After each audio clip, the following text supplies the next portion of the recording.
Om Vasudevasutam Devam Kansachanuramardanam Devaki Paramanandam Krishnam Vande Jagatgurum.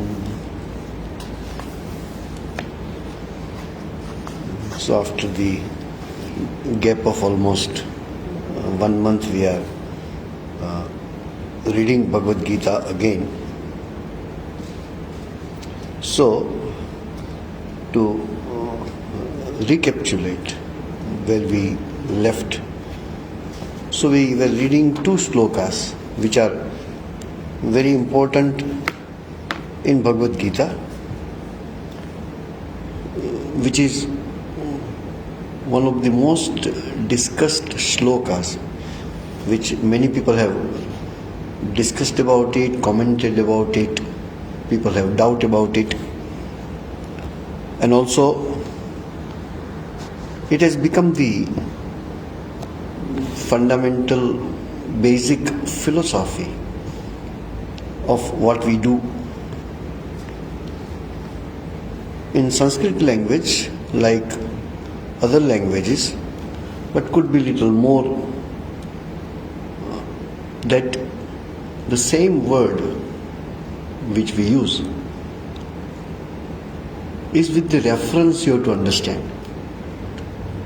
Word is the same, but it could be different meaning.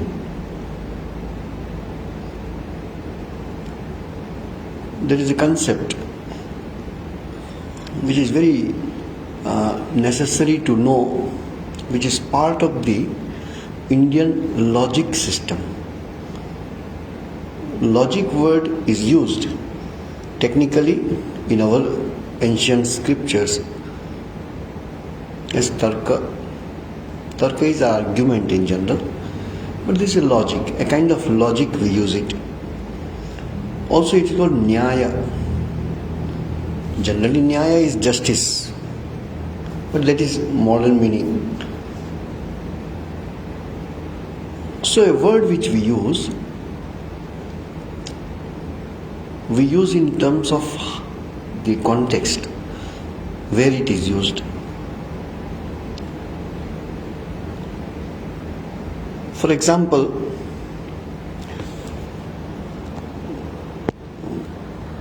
sometimes children get confused when parents tell them, "You are already grown up, when you will understand?"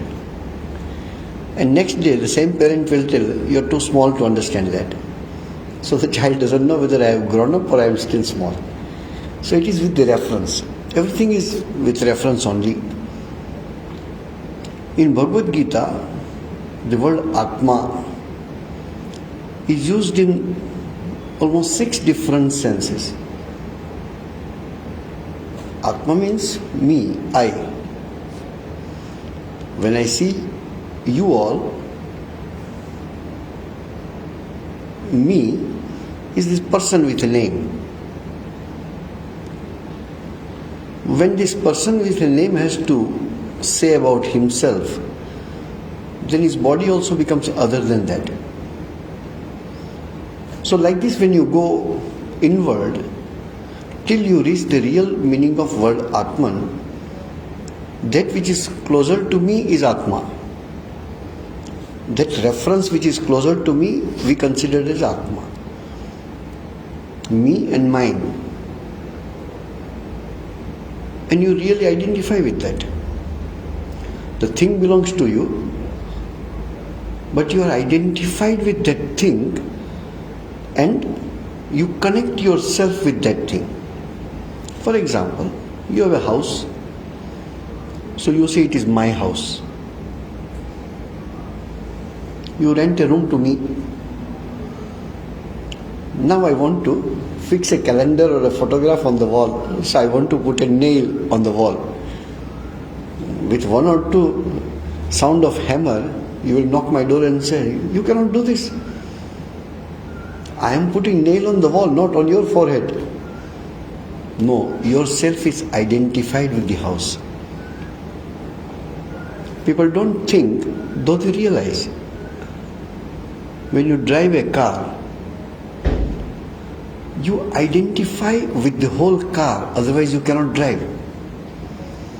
Say for example, there is two vehicles, in between there is a space. You can go out even if there is a 1 foot distance between two vehicles, but your car cannot go. So you identify yourself with the car and say, no, I can't go. That I is expanded with the car. Something happens to the child and mother cries.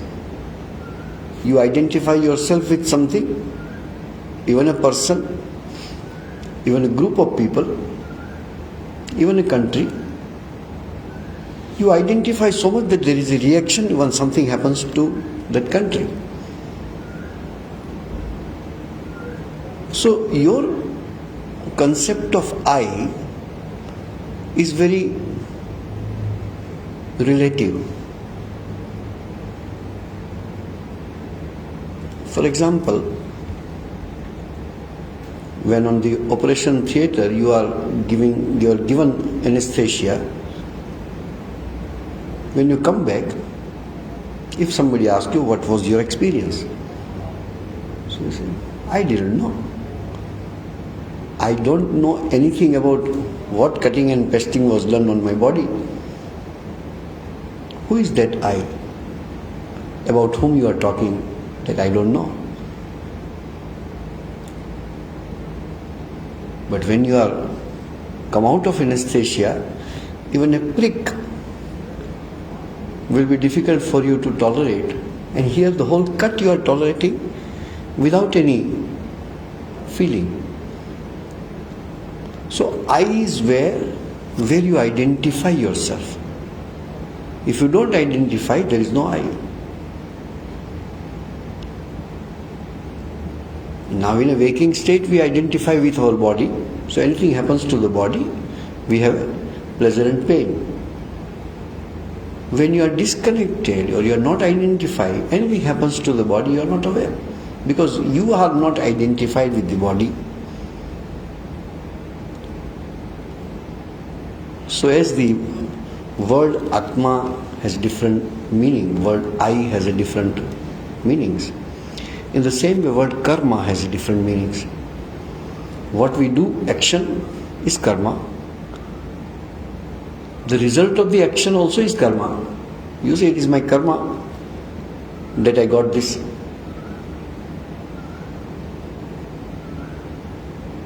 The fate is karma, the action is karma, duty is karma, this is your karma. So how you use this word? To take a lighter side, those who understand, in the word of cricket, when people play cricket, there is a word which is used in so many different senses. The word is called wicket. Player is a wicket, stump is a wicket, pitch is a wicket. So what is the meaning of a wicket? It is with the reference. So karma has different meanings. So these two shlokas which we are reading is pertaining to karma. It is about karma. And why it is important? Because none of us can be free from karma. Sri Krishna says in Bhagavad Gita, Nahi kaschit kshanamapi jatu tishtati akarma krit. Nobody can stay without karma even for a moment.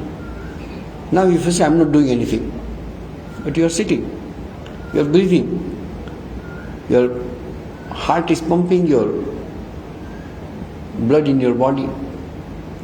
How do you say you are not doing anything? You are thinking. Maybe you are appreciating someone or cursing someone. So there is no moment when we don't do anything. Karma is a continuous process. Continuously we keep on doing karma. So karma is very important for us to understand. Generally we understand this good karma and bad karma. That which is harmful to others is a bad karma. That which is beneficial to others is a good karma. There are some karma where you don't have a purpose of hurting or helping anyone.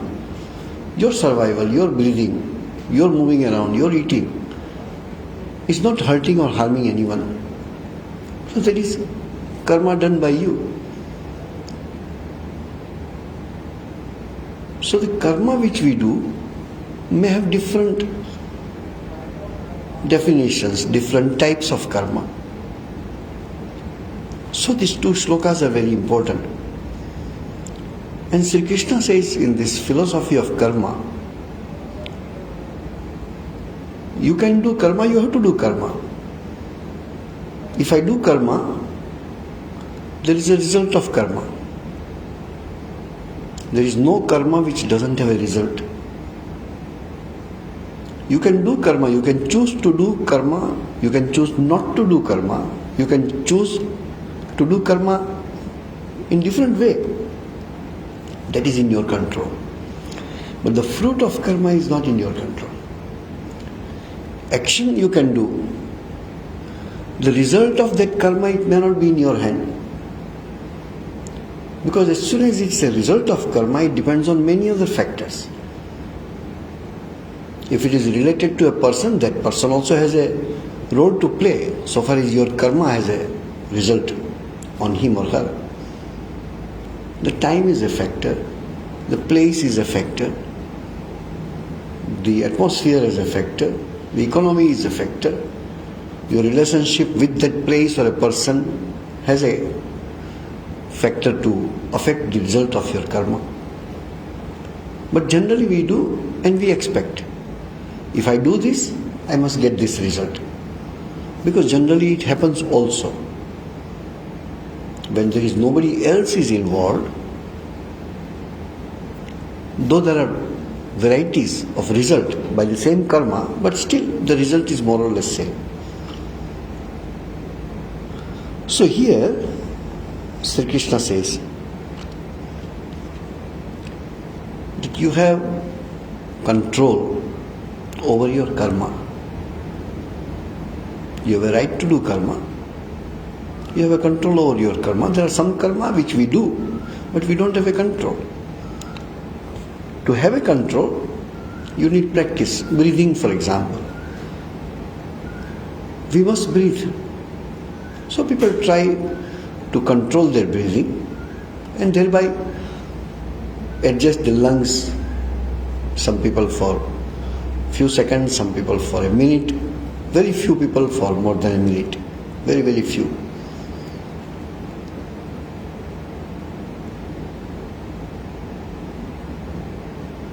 There are some animals, their way of breathing is very different. Under the ground, they can just live with minimum breathing. This is called hibernation. They live without, as if without oxygen, with minimal oxygen.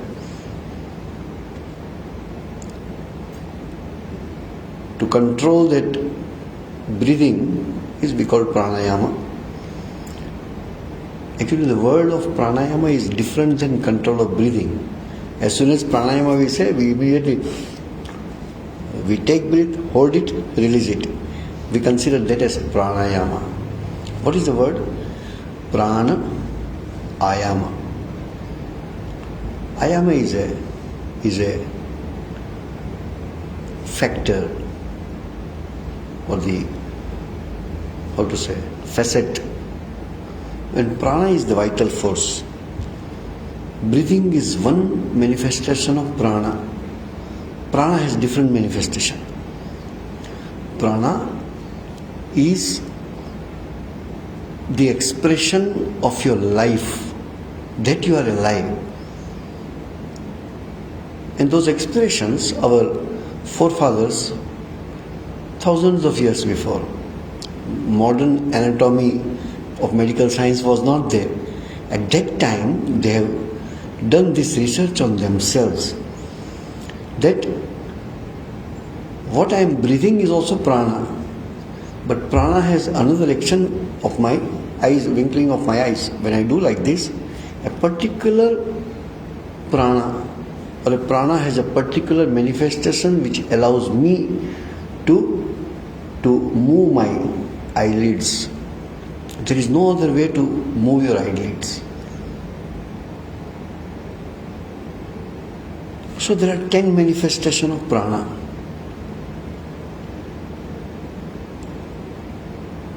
These pranas have a role to play in maintaining your body and keep you alive. Those 10 manifestations of prana, to study that and to understand that more and more by your own practice. That is the purpose of pranayama. Not only breathing exercise. Pranayama we consider as a breathing exercises. Even in our yoga, they call it breathing exercise. Breathing is one side of prana, one facet or one factor or one manifestation of prana. There are many. When you take food and food is getting digested is one prana. The waste of your body comes out of your body is another prana. So, here he says that karma which you do, you may have some control over that. How to do differently or not to do at all. That is in your hand. You decide. Today you came, next Sunday you may decide not to come. Or third Sunday you may decide to come in a different way, come by Zoom, come by Facebook. It's up to you. But the result of karma is different for these three groups. If internet is not there, these two groups cannot attend the class. If it is too much raining, those who are face to face cannot attend the class. So you see, karma was the same to attend the class. But the result, it depends on many other factors. It's not only one factor. You wanted to come, some traffic jam you couldn't reach. You started your journey, some accident on the road and you are delayed. Was accident in your hand? When the rain is in your hand? No. So from this angle also we are supposed to understand this, that karmani eva adhikarahate, you have control over your action, or you have a right to do your action your way. Na phaleshu kadachana. But the result, you can expect the result, no harm. But it is not in your hand to have the exact result of your karma. That's why we have many differences, that when we do karma, the result is not according to my karma. You write the exam paper, what to write is in your hand. What the result will come, many other factors are involved. In the same way, so result is different. Result of your karma is different. So you don't, it's a logical thing, not that, oh, you do karma, you don't need to expect the result of karma. You have to expect. Why you cannot? But to expect the result of your karma with these factors which affects karma to get the result. So you do your best. So in our Hindu philosophy or Indian philosophy, we say, I do karma, the result only God knows. Why God knows? Not God as a person who knows, no. But it is the eventual effect. Eventually, the result which you get out of your action, nobody decides. When so many people are involved in a particular process of action and its result, we say it is God's will. Why God's will? Because individual will doesn't work here. Thousands of people's will put together, the result will come, just like elections and all that. So public is considered as the voice of God. This is a very old concept. during Greek philosophy time, they came out with this concept. What people say in general, the concept or the opinion which comes out from big number of people is the will of God. People's opinion, majority people's opinion becomes the result. So, we have right to do karma. Again I am repeating, we have control over doing our karma.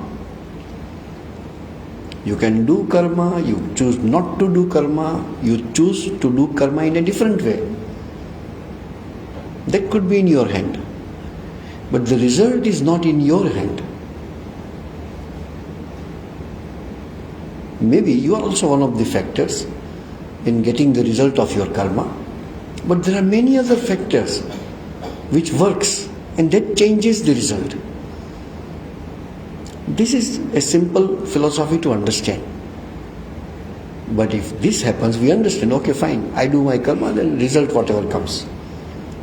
So many factors, known and unknown. So result is not as you expected. If it comes according to your expectation, you are happy.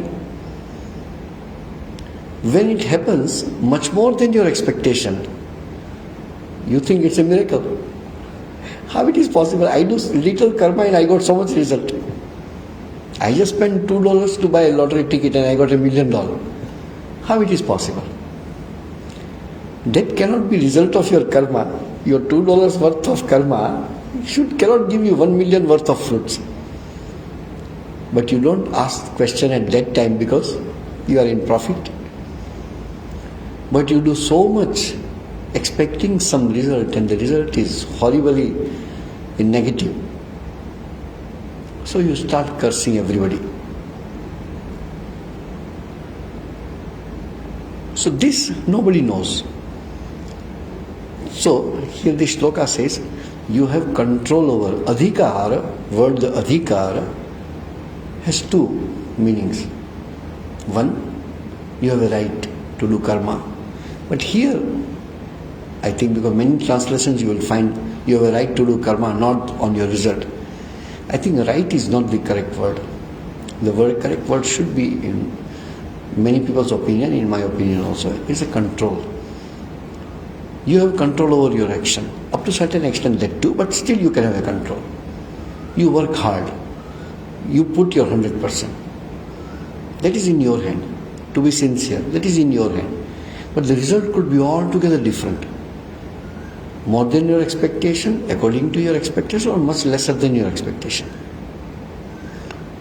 But when you come to know this, that my control is on action, the result depends on many factors, many individuals or many other factors in the society and otherwise. When you understand this small concept, then there could be two reactions of that. When your karma didn't give you proper expected result and you got much lesser than that, so you lose faith and no, in that case I will not do karma. So that Sri Krishna says, as I am telling you, Krishna says, as I am telling you, not expecting so much and do your karma. You do karma because it is under your control. Result is not in your control. You can expect because that's why you are doing karma. But when this concept you understand that result is not in your hand fully, don't become attached to akarma. Okay, in that case I don't do that. If I do, I may get result or I may not get result. So I better don't do karma. Say no. Karma you have to do. Look at our life. So many failures in our life. There are more failures than success. But we don't stop doing karma. In some we are intelligently doing work, so we pass. Exams we pass. Maintaining health also up to a certain extent we pass. But there are many factors of our life where we fail, or the result is not expected, is much lesser than you expect. When it is lesser, we call it failure. When it is more or expected one, we call it success. So Sri Krishna says, don't stop doing karma. Don't try that I will not do karma. I remember. And now of course he is doing very well. But when he was a young boy, that boy used to tell, even the graduates and master's degree holder do not get a job. What's the meaning of study? That I don't study. So we used to say, you should take in this way, that if graduates also do not get a job, how much more you have to study so that you get a job. So here the shloka will come, that do not be attached to akarma. Don't be despondent. Don't be broken-hearted that no, nothing works in my life, so I don't do anything. No. We keep on doing our part. We have to do our part. Result will come in its own way. Many times it is not in your hand, many times it is in your hand. So success and failure is a mixture. Sometimes when the result is more than you expect, so people become egoistic. You see, how much I know? I do karma and I get this result. The result which you got in abundance is not result of only your action. Your action triggered it. But many individuals' result came to you. Just like as I gave example of the lottery. $2 cannot make $1 million. So, $500,000 spend $2, that money came to you. If they won't spend, money will not come to you. So be thankful that it came to you, but it is not result of your karma. I won't tell the name of anyone, but a very, very famous businessman has told this, that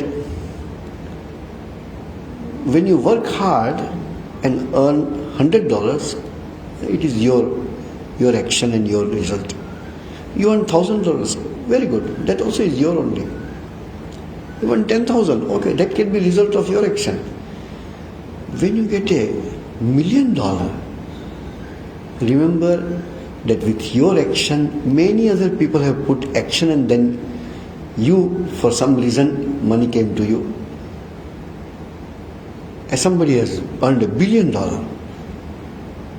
So, do you think it is result of his hard work? Many people put hard work. It is by the logic it came to, because you are the owner or whichever way it comes. That's why it is said, the result of your action depends on many factors. I am not a businessman, but I have heard about all this. You know, there is a nowadays, what you call it, there is a concept of pyramid marketing. You do something, you appoint 2 people below you. If they work hard and earn profit, part of the profit comes to you. Those 2 people again employ 2 more people. They all become your disciples of disciples of disciples. When they work hard, you get the profit. So every month, when they work hard, you get the paycheck. Now those paycheck which come to you is the hard work done by somebody else. Maybe it is the business model that money comes to you. Sometimes you don't even know whose hard work it is that money comes to you. Because it is person whom you have employed under you, then he employed, then he employed, then he employed. You don't even know who is working hard for you. I remember a person doing this kind of business, and she earned good money by her own effort, but a person whom she employed was much more hard worker than she. So she started getting the fruits of her action and also the fruit of the other person who does work hard. So she told once or twice to me, I am getting every month some money, is hard work of that person, not mine. But because it is a business model, so it is my right to take that money. But actually it is hard work of somebody else. How somebody else hard work you get benefit? There could be hundreds of this kind of question. That's why Sri Krishna says the karma is such a complex field. Gahana karmano gati. The result of your karma is so difficult to understand. How to?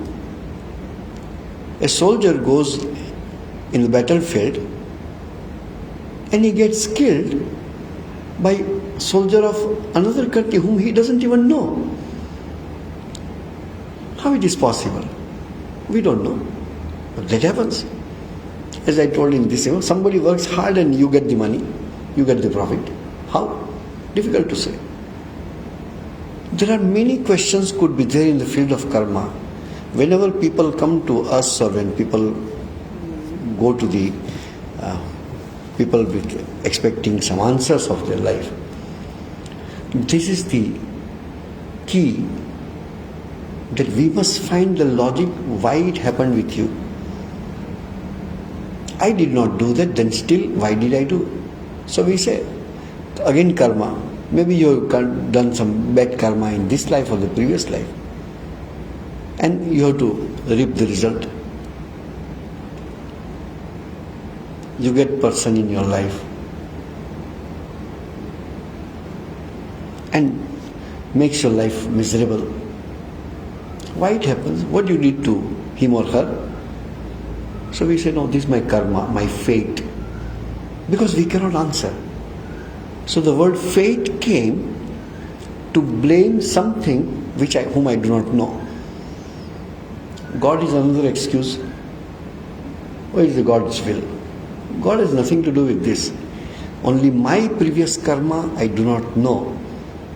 And now I am getting the result of my karma. Because I do not know my karma, so this is the result I never expected. When I get the result, I say, no, this is unfair. Why should I suffer? This is unfair.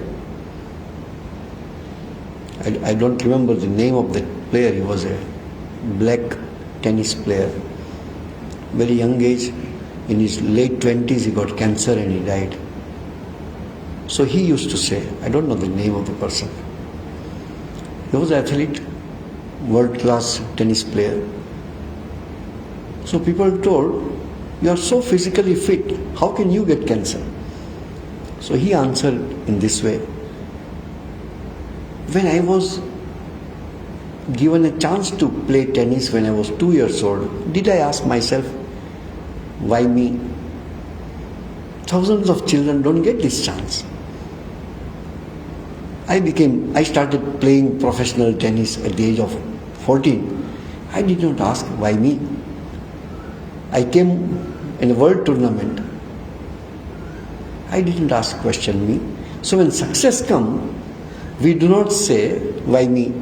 When failure or negativity comes, we ask question, why me? If you want to ask why me, it should be in both the ways.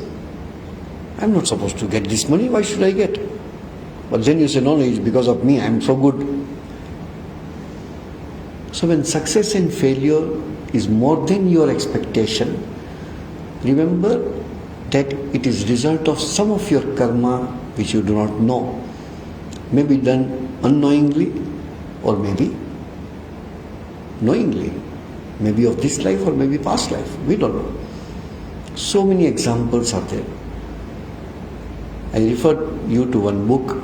If you can find the book, I don't know we have in our library or not. You can find somewhere.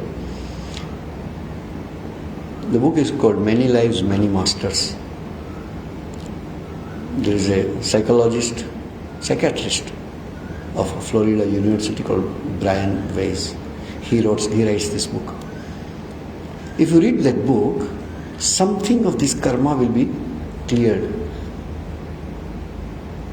A case comes to him and because of this hypnosis process, the client goes many births before, not only in her childhood, but before that. So bring back the reading of her past lives, and these are done scientifically, and it is come in a book which one of the bestsellers at that time. But in one case it happens that many births before, at least 700 to 800 years before, one who killed her is the boyfriend or husband of this life. So how that can come? So all these mysteries are there in our life when the result of your karma is haywire, is nothing to do as per your expectation. Either it is too good or too bad. We don't understand.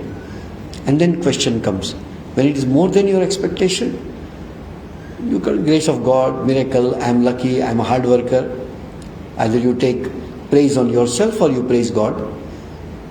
When it is totally unexpected negatively, so we start blaming people. But we forget that this is my karma which I have done earlier. But it is very difficult to prove scientifically. So he says here that don't stop doing karma. You can do your best. Result, normal result you expect. But it goes little here and there or little more here and there, you have to accept. You cannot say why.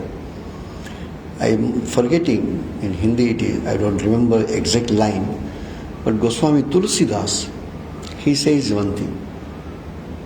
You know, people get fame, people become very famous because of a small act or because of big act or whatever. He says in one of his poetry that you can do karma, but there are few things which are not in your hand. Fame comes to people. But there are better people than him or her who do not get fame. There are better people than him or her that do not get recognition. They are much better than them, but they do not get money. The result, the reason is this, that the result of your karma depends on many things. They say those who fail, those who do not get expected result of their good karma, don't belittle them. Don't think they are not good for anything. They are good. They can do their best. Result is not in your hand. Unfortunately, result was in negative. And a person who is much below average of that person's capability or capacity, but gets big money or gets big name and big fame. So Tulsidas says that all this depends on God. God means, again we are telling, the holistic picture when you take it is God.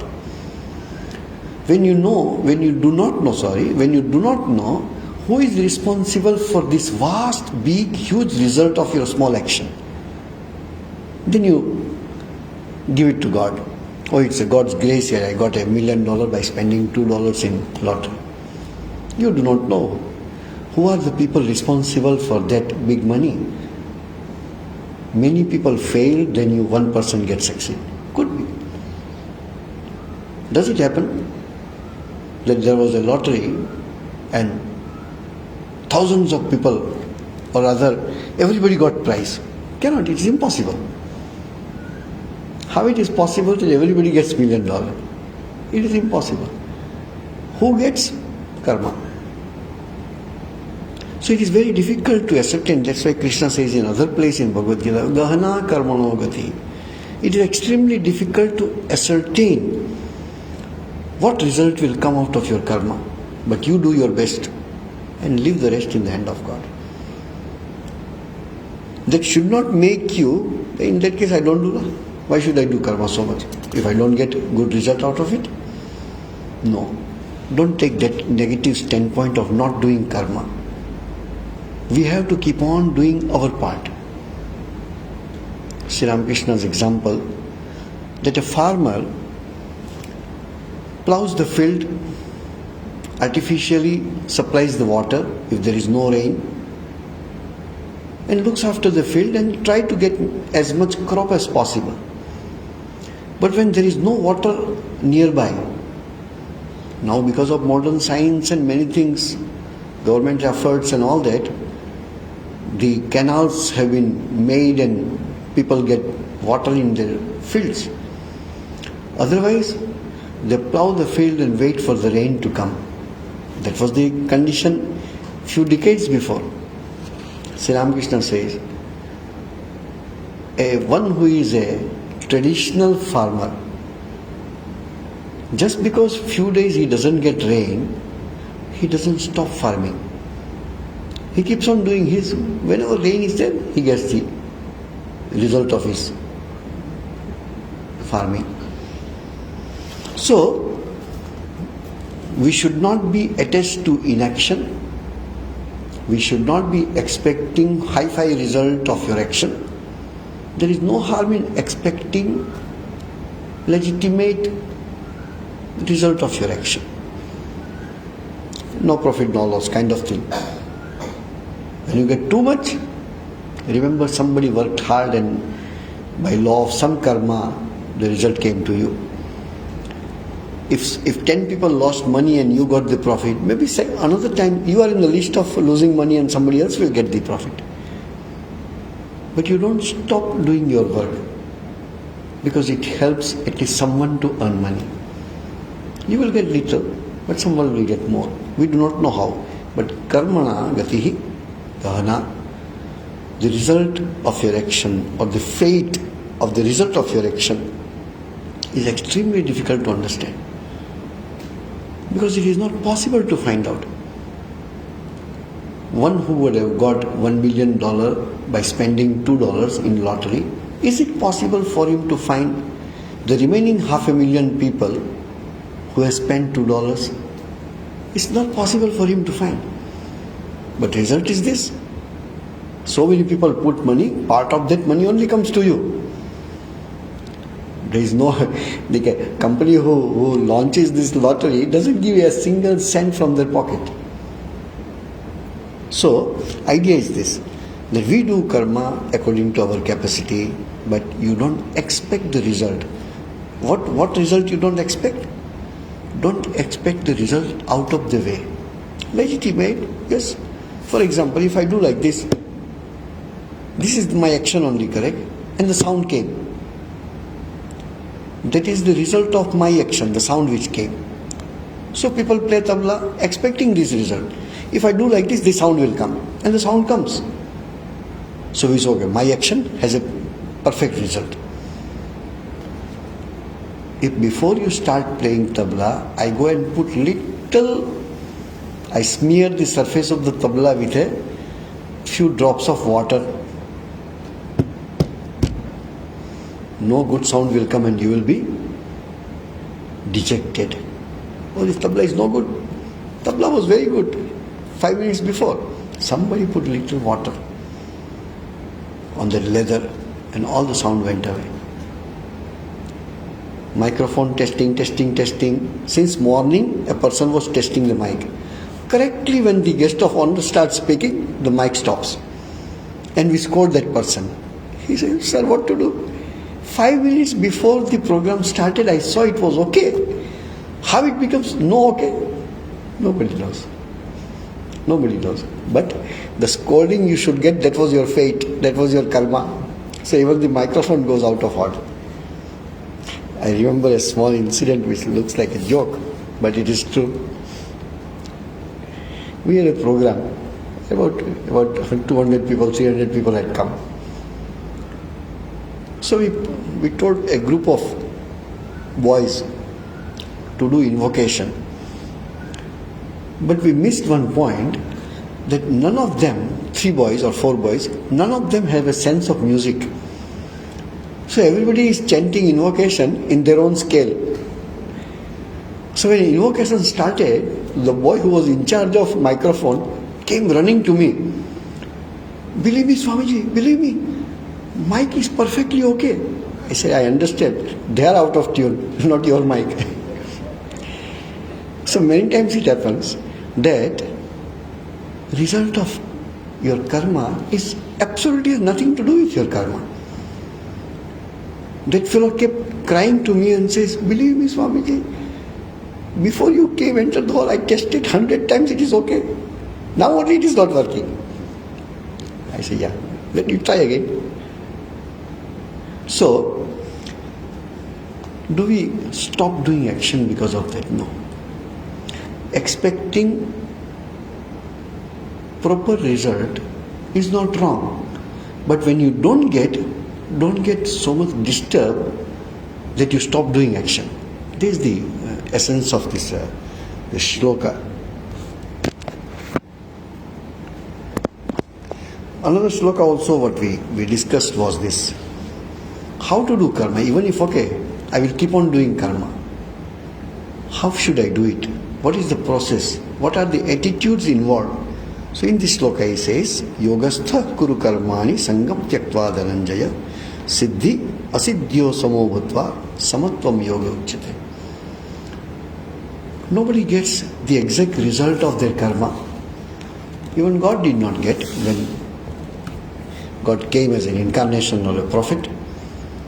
Every prophet suffered. Every prophet, take the name of any prophet, they suffered. Take of any incarnation, suffered.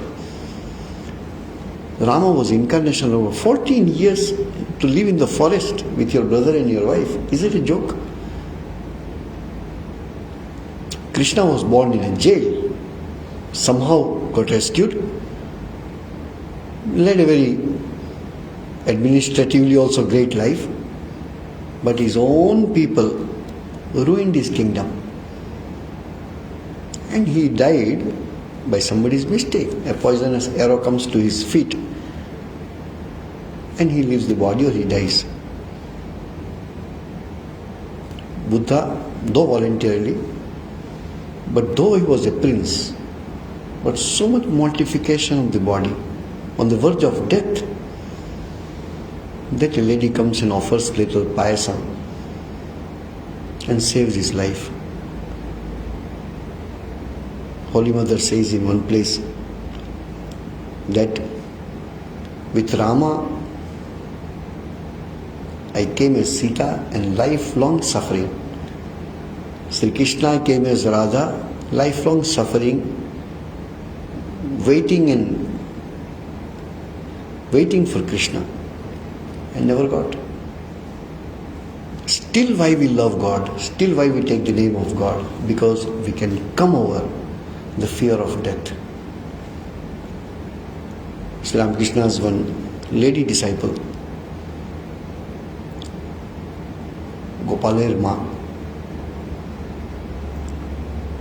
was doing japa so much at the bank of Ganges that even if when she is sleeping, her hands and mind will be doing japa.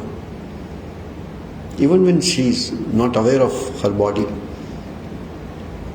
When she was doing so much japa, a devotee came and asked, Sri Ramakrishna has told, Holy Mother has told, even Swami Vivekananda has told to you that you have achieved everything what you need to achieve in spiritual life. Still you are doing tapasya, still you are doing japa. She smiled and answered, so that I can remember him at the time of death. Your habit should be in such a way that any time death comes, my mind should be in that level. Everything is futile. Whatever you do, whatever you think, whatever you speak, whatever appreciation, blame, whatever you get in this life, everything becomes zero. Truth is, antakale cha mameva smaran muktva kalevara. When last moment will come, our mind should be such that in peace that we can remember God. Anyway, we shall take in detail the second shloka. Thank you.